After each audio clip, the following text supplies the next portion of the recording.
Lo so, sono impresentabile, ma vi presento lo stesso, oggi mi devo presentare per forza. Voi siete degli irresponsabili, presuntuosi, egocentrici marinaretti con un nome impronunciabile. Com'è che vi chiamate? Com'è che si chiamano? Global qualche cosa, quelli là.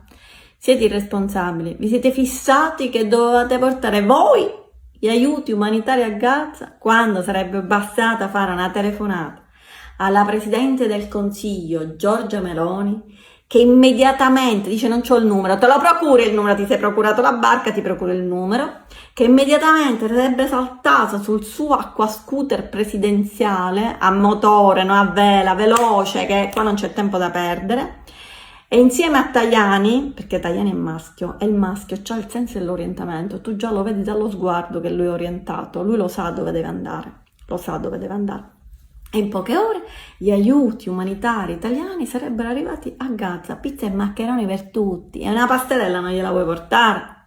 Ma perché non l'hanno fatto prima? Perché non l'hanno fatto prima? Perché? Perché l'acquascooter era dal meccanico.